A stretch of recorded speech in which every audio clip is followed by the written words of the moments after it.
"I should think," said Lawrence, "as Mr. Hutchinson had written the history of our Puritan forefathers, he would have known what the temper of the people was, and so have taken care not to wrong them. He trusted in the might of the King of England," replied grandfather, "and thought himself safe under the shelter of the throne." If no dispute had arisen between the king and the people, Hutchinson would have had the character of a wise, good, and patriotic magistrate.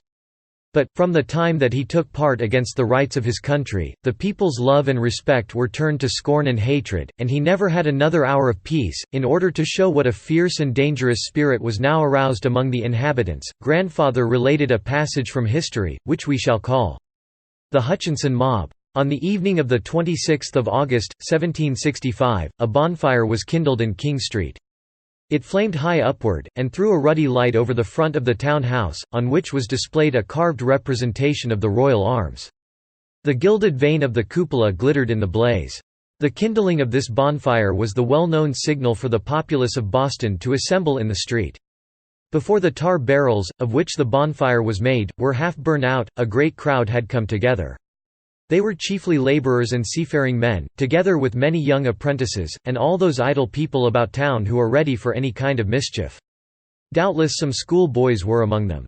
While these rough figures stood round the blazing bonfire, you might hear them speaking bitter words against the high officers of the province.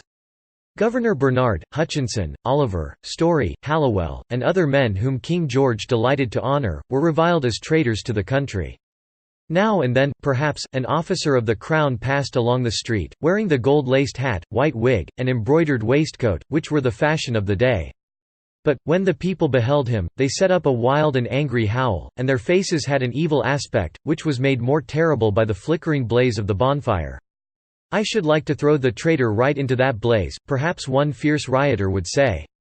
"Yes, and all his brethren too," another might reply, "and the governor and old Tommy Hutchinson into the hottest of it, and the Earl of Bute along with them," muttered a third, "and burn the whole pack of them under King George's nose.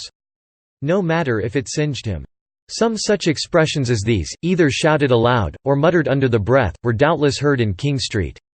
The mob, meanwhile, were growing fiercer, and seemed ready even to set the town on fire, for the sake of burning the king's friends out of house and home. And yet, angry as they were, they sometimes broke into a loud roar of laughter, as if mischief and destruction were their sport. But we must now leave the rioters for a time, and take a peep into the lieutenant governor's splendid mansion. It was a large brick house, decorated with Ionic pilasters, and stood in Garden Court Street, near the North Square. While the angry mob in King Street were shouting his name, Lieutenant Governor Hutchinson sat quietly in grandfather's chair, unsuspicious of the evil that was about to fall upon his head. His beloved family were in the room with him. He had thrown off his embroidered coat and powdered wig, and had on a loose flowing gown and purple velvet cap. He had likewise laid aside the cares of state, and all the thoughts that had wearied and perplexed him throughout the day. Perhaps, in the enjoyment of his home, he had forgotten all about the Stamp Act, and scarcely remembered that there was a king, across the ocean, who had resolved to make tributaries of the New Englanders. Possibly, too, he had forgotten his own ambition, and would not have exchanged his situation, at that moment, to be governor, or even a lord. The wax candles were now lighted, and showed a handsome room, well provided with rich furniture. On the walls hung the pictures of Hutchinson's ancestors, who had been eminent men in their day, and were honorably remembered in the history of the country. Every object served to mark the residence of a rich, aristocratic gentleman, who held himself high above the common people, and could have nothing to fear from them. In a corner of the room, thrown carelessly upon a chair, were the scarlet robes of the Chief Justice. This high office, as well as those of lieutenant governor, councillor, and judge of probate, was filled by Hutchinson. Who or what could disturb the domestic quiet of such a great and powerful personage as now sat in grandfather's chair? The lieutenant governor's favourite daughter sat by his side.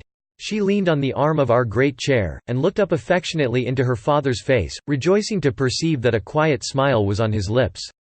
But suddenly a shade came across her countenance. She seemed to listen attentively, as if to catch a distant sound. "What is the matter, my child?" inquired Hutchinson. "Father, do not you hear a tumult in the streets?" said she.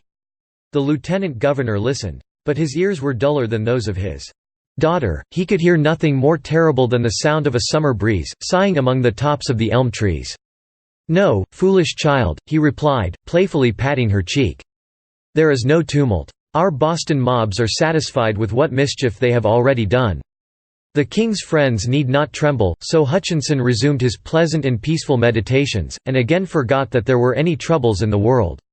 But his family were alarmed, and could not help straining their ears to catch the slightest sound. More and more distinctly they heard shouts, and then the trampling of many feet. While they were listening, one of the neighbors rushed breathless into the room.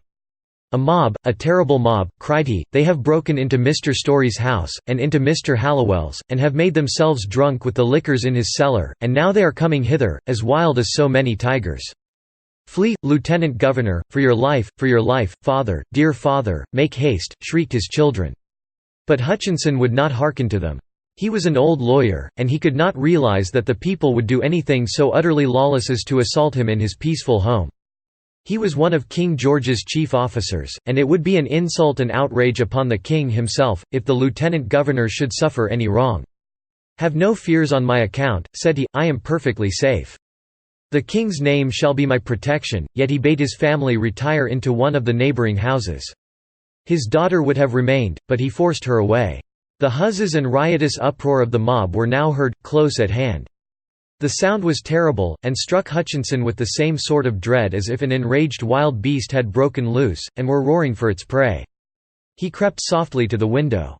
There he beheld an immense concourse of people, filling all the street, and rolling onward to his house. It was like a tempestuous flood, that had swelled beyond its bounds, and would sweep everything before it. Hutchinson trembled. He felt, at that moment, that the wrath of the people was 1,000-fold more terrible than the wrath of a king. That was a moment when a loyalist and an aristocrat, like Hutchinson, might have learned how powerless are kings, nobles, and great men, when the low and humble range themselves against them. King George could do nothing for his servant now.